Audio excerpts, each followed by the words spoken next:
Covid ബാധിച്ചവരെ ഇങ്ങോട്ട് പ്രവേശിപ്പിക്കില്ല എന്ന് സംസ്ഥാനം ഒരിക്കലും പറഞ്ഞിട്ടില്ല, ഒരിടത്തും പറഞ്ഞിട്ടില്ല. പരിശോധന നടത്തണമെന്നാണ് നാം പറയുന്നത്. അതിനെ മറ്റു തരത്തിൽ വ്യാഖ്യാനിക്കേണ്ടതില്ല.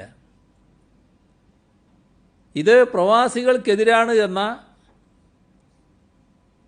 ഒരു ദുരുപദിഷ്ടമായ പ്രചരണം നടക്കുന്നുണ്ട്. ദൗർഭാഗ്യവശാൽ ആ പ്രചാരകരുടെ കൂട്ടത്തിൽ ഒരു കേന്ദ്ര സഹമന്ത്രി കൂടി ഭാഗഭാക്കാവുന്നതായിട്ടാണ് കാണുന്നത്. എന്നാൽ ഇതേ കേന്ദ്ര സഹമന്ത്രി മാർച്ച് 11 പറഞ്ഞ കാര്യം ഓർക്കുന്നത് നല്ലതാണ്. അദ്ദേഹത്തിൻ്റെ തന്നെ വാചകങ്ങളുടെ ഉദ്ധരണി: രോഗമുള്ളവരും ഇല്ലാത്തവരും ഒരേ വിമാനത്തിൽ യാത്ര ചെയ്താൽ രോഗം പകരാം. അതത് രാജ്യങ്ങളിൽ തന്നെ പരിശോധന നടത്തി രോഗമില്ലാത്തവരെ കൊണ്ടുവരികയും രോഗമുള്ളവരെ അവിടെ തന്നെ ചികിത്സിക്കുകയുമാണ് പ്രായോഗികം. ഇത് അന്നത്തെ നിലപാട് മാർച്ച് 11. ഇപ്പോൾ അതിൽ നിന്ന് നേരെ മാറുന്നു. കേരളം അത്തരമൊരു നിലപാടെടുത്തിട്ടേയില്ല. രോഗമുള്ളവരെയും നാട്ടിലേക്ക് എത്തിക്കാൻ തടസ്സമില്ല എന്ന നിലപാടാണ് കേരളം എടുത്തിട്ടുള്ളത്. പക്ഷേ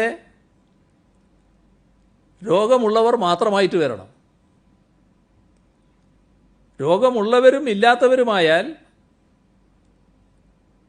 രോഗമില്ലാത്തവരിലേക്ക് വ്യാപിക്കുമെന്നത് എല്ലാവർക്കും അറിയാലോ. ഇപ്പോൾ രോഗമുള്ളവരെ അവരുടെ ആരോഗ്യസ്ഥിതി സമ്മതിക്കുന്നുണ്ടെങ്കിൽ പ്രത്യേകമായി കൊണ്ടുവരുന്ന നില സ്വീകരിച്ചാൽ 2 കൈയും നീട്ടി സ്വീകരിക്കാൻ കേരളം തയ്യാർ. ആവശ്യമായ ചികിത്സ ഇവിടെ നമുക്ക് കൊടുക്കുകയും ചെയ്യാം. രോഗമുള്ളവരാകെ അവിടെ തന്നെ കഴിയട്ടെ എന്ന നിലപാട് ഒരു ഘട്ടത്തിലും സംസ്ഥാനം പറഞ്ഞിട്ടില്ല. പരിശോധനയില്ലാതെ വരുന്നത് രോഗവ്യാപനം വർദ്ധിപ്പിക്കുമെന്ന് സംസ്ഥാനം ആശങ്കപ്പെട്ടപ്പോൾ കേന്ദ്ര സഹമന്ത്രി പ്രതികരിച്ചത് എല്ലാവരും കേട്ടതാണ്.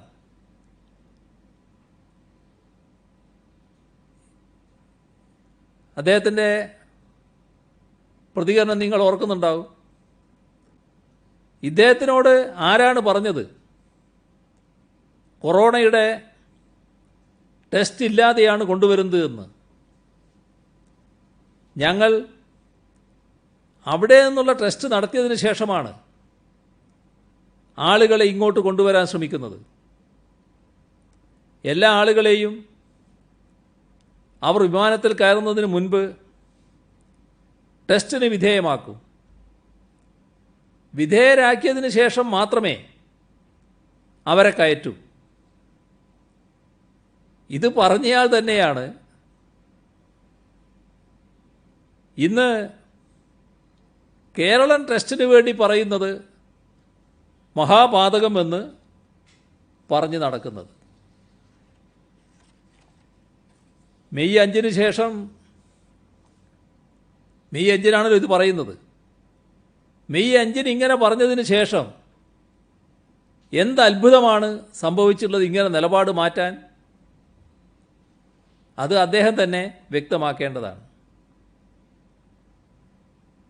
ഒരു കാര്യം ഏതായാലും വ്യക്തമാണ്: കോവിഡ് ബാധിച്ചവർ മറ്റുള്ളവരോടൊപ്പം വിമാനത്തിൽ യാത്ര ചെയ്യുന്നത് എന്തായാലും ഒഴിവാക്കണം.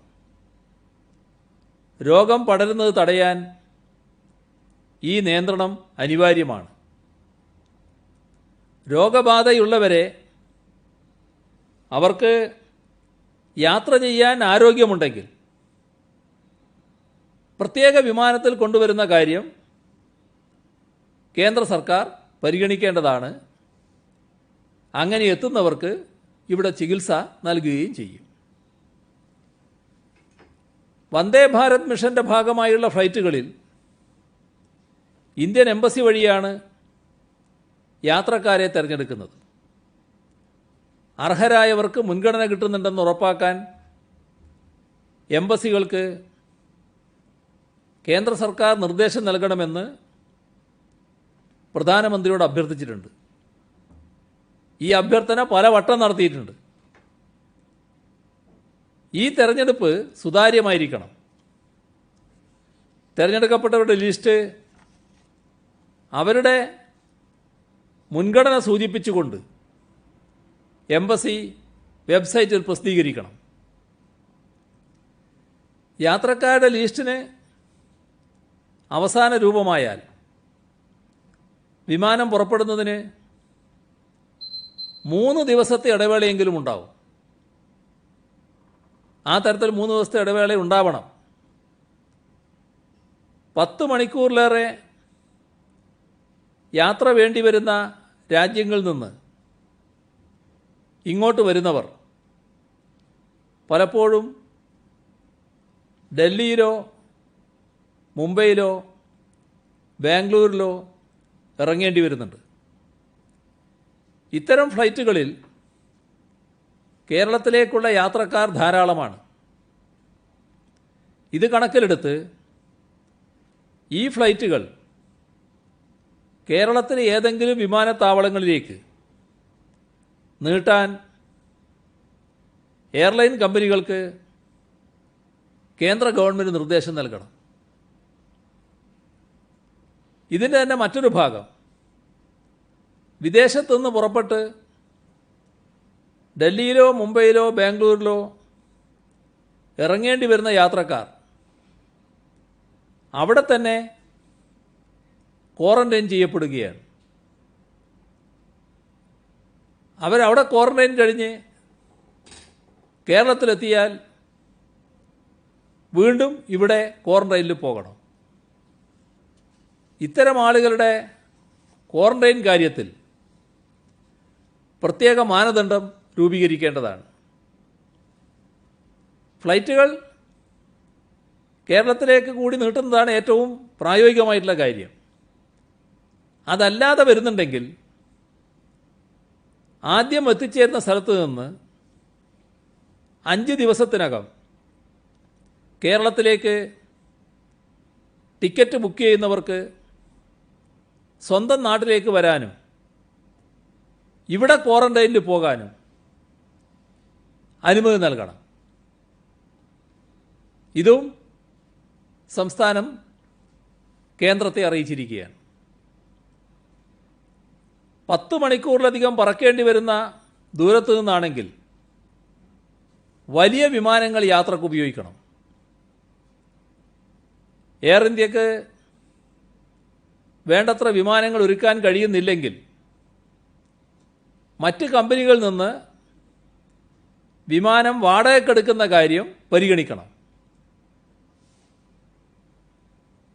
നാട്ടിലേക്ക് തിരിച്ചു വരാൻ ആഗ്രഹിക്കുന്നവരിൽ ചെറിയ ശതമാനത്തിന് മാത്രമേ വന്ദേ ഭാരത് മിഷന്റെ ഭാഗമായുള്ള ഫ്ലൈറ്റിൽ വരാൻ കഴിയുന്നുള്ളൂ എന്നത് വസ്തുതയാണ്. ഈ സാഹചര്യത്തിലാണ് ചാർട്ടേഡ് ഫ്ലൈറ്റ് ഓപ്പറേറ്റ് ചെയ്യാൻ പല സ്വകാര്യ വിമാന കമ്പനികളും മുന്നോട്ട് വരുന്നത്. Chartered ഫ്ലൈറ്റിൻ്റെ charge Vande Bharat mission ഫ്ലൈറ്റിൻ്റേതിന് സമാനമായി നിശ്ചയിക്കുന്നതിനാവശ്യമായ നിർദ്ദേശം കേന്ദ്ര സർക്കാർ നൽകണം. ഇതും സംസ്ഥാനം തുടക്കം മുതൽ ആവശ്യപ്പെടുന്നുണ്ട്. കോവിഡ്-19 സൃഷ്ടിച്ച പ്രതിസന്ധിയെ തുടർന്ന് ജോലി നഷ്ടപ്പെട്ട പ്രവാസികൾക്ക് കേന്ദ്ര സർക്കാർ അടിയന്തര സഹായം നൽകേണ്ടത് ആവശ്യമാണ്. ജോലി നഷ്ടപ്പെട്ടതോടെ ഇവർക്ക് ആ രാജ്യങ്ങളിൽ സാമൂഹ്യ സുരക്ഷയും നഷ്ടമായ സാഹചര്യമാണുള്ളത്. പ്രവാസികളെ തിരിച്ചു കൊണ്ടുവരാൻ ഏർപ്പെടുത്തിയ സ്പെഷ്യൽ ഫ്ലൈറ്റുകൾ തിരിച്ച് വിദേശത്തേക്ക് പോകുമ്പോൾ ആവശ്യമായ സുരക്ഷാ മാനദണ്ഡങ്ങൾ പാലിച്ചുകൊണ്ട് യാത്രക്കാരെ എടുക്കാനാകും. അങ്ങനെ ചെയ്യുകയാണെങ്കിൽ നിലവിലുള്ള യാത്രാ നിരക്ക് കുറക്കാനും സാധിക്കും. തിരിച്ചു വരുന്ന പ്രവാസികൾക്ക് ഇതും വലിയൊരാശ്വാസമായി തീരും. പ്രവാസികൾ വരുമ്പോൾ രോഗബാധ ഉള്ളവരും ഇല്ലാത്തവരും വെവ്വേറെ വരണം. ഈ നിലപാട് വലിയ തോതിൽ തെറ്റായ രീതിയിൽ പ്രചരിപ്പിക്കാൻ ചിലർ ശ്രമിക്കുന്നുണ്ട്. എംബസികൾ ടെസ്റ്റ് നടത്തണം എന്ന് പറഞ്ഞാൽ ടെസ്റ്റിനായി എല്ലാവരും എംബസികളിൽ ചെല്ലണമെന്നല്ല അർത്ഥം. ടെസ്റ്റ് നടത്താൻ എംബസിയിലെത്താൻ പ്രയാസമുള്ളവർക്ക് ടെസ്റ്റ് നടത്തുന്നതിനാവശ്യമായ സൗകര്യം എംബസി ഒരുക്കണം. എംബസിയിൽ നിന്ന് 500-600 കിലോമീറ്റർ ദൂരെയാണ് ഞങ്ങൾ, ടെസ്റ്റിന് സാഹചര്യമില്ല. ഇത്തരം പ്രചരണങ്ങൾ യഥാർത്ഥത്തിൽ കഴമ്പില്ലാത്തതാണ്. അവർ വിമാനത്താവളത്തിലെത്തണം വിമാനത്തിൽ കയറാൻ. അപ്പോൾ ആവശ്യമായ ടെസ്റ്റിനുള്ള സൗകര്യങ്ങൾ ഒരുക്കാൻ കഴിയുന്നതേയുള്ളൂ. ടെസ്റ്റ് നടത്തണമെന്നത് എയർലൈൻ കമ്പനികളും അംഗീകരിച്ചതാണല്ലോ സ്പൈസ് ജെറ്റിൻ്റെ ഉദാഹരണം വ്യക്തമാക്കുന്നത്. കേരളത്തെ ഏറ്റവും സുരക്ഷിത സ്ഥലമായാണ് ആളുകൾ വിലയിരുത്തുന്നത്. അത് തുറന്നു കൊണ്ടുപോകേണ്ടത് നമ്മുടെ ഉത്തരവാദിത്വം കൂടിയാണ്. ലോകത്തിൻ്റെ നാനാഭാഗത്തുള്ള മലയാളികളുടെയും സുരക്ഷയും നമ്മുടെ ഉത്തരവാദിത്വമാണ്. കോവിഡ് ബാധിച്ചു എന്ന കാരണത്താൽ ആരെയും മാറ്റി നിർത്തുന്നില്ല, എല്ലാവരെയും സ്വാഗതം ചെയ്യുകയാണ്. ഇതൊരു മഹാദുരന്തത്തിൻ്റെ ഘട്ടമാണ്. അതിനിടയിൽ ജനങ്ങളുടെ ആരോഗ്യം വെച്ച് രാഷ്ട്രീയം കളിക്കാൻ മുതിരരുത്. മറ്റ് സംസ്ഥാനങ്ങളിൽ നിന്ന് ആളുകൾ വരുന്ന സമയത്ത് നമ്മുടെ സുരക്ഷയെ തകർക്കാൻ ലക്ഷ്യമിട്ടുകൊണ്ട് നടന്ന ചില ശ്രമങ്ങൾ ഈ ഘട്ടത്തിൽ ഞാൻ പ്രത്യേകം ഓർമ്മിപ്പിക്കേണ്ടതില്ലല്ലോ. പ്രവാസികളെ സംസ്ഥാനം പരിഗണിക്കുന്നില്ലെന്നായിരുന്നു ഒരാരോപണം. പ്രവാസികൾക്കായി ഒരുക്കിയത് മികച്ച സൗകര്യങ്ങളല്ല എന്നായിരുന്നു മറ്റൊരു പ്രചരണം. കേവലം തെറ്റിദ്ധാരണ പരത്തൽ മാത്രമല്ല, ജനങ്ങൾക്കിടയിൽ അരക്ഷിതാവസ്ഥയും ഭയവും സൃഷ്ടിക്കാനുള്ള നീക്കങ്ങളാണുണ്ടായത്. വിദേശത്ത് നിന്ന് കോവിഡ് ബാധിതരായി വരുന്നവരെ കണ്ടെത്തുകയും കോവിഡ് റിപ്പോർട്ട് ചെയ്യുന്ന പ്രദേശം കണ്ടെയ്ൻമെൻറ്റ് സോണായി പരിഗണിച്ച് പ്രത്യേക നിയന്ത്രണങ്ങൾ ഏർപ്പെടുത്തുകയും ചെയ്യുന്നുണ്ട്. ഇത്തരത്തിൽ ഘട്ടം ഘട്ടമായി സാധാരണ നിലയിലേക്ക് എത്തുന്ന പ്രവർത്തനങ്ങളാണ് സ്വീകരിക്കുന്നത്. പുറത്തുനിന്ന് വരുന്നവരടക്കം ഇവിടെ ജീവിക്കുന്ന എല്ലാവർക്കും സുരക്ഷിതമായൊരിടം എന്നതാണ് സർക്കാരിൻ്റെ ആഗ്രഹം. നമ്മുടെ നാട് അതാണ്. എല്ലാവരും കഴിയുന്നതും വേഗത്തിൽ സാധാരണ ജീവിതത്തിലേക്ക് മടങ്ങി വരണം. അതാണ് നമ്മുടെ ഏറ്റവും വലിയ പ്രതീക്ഷ.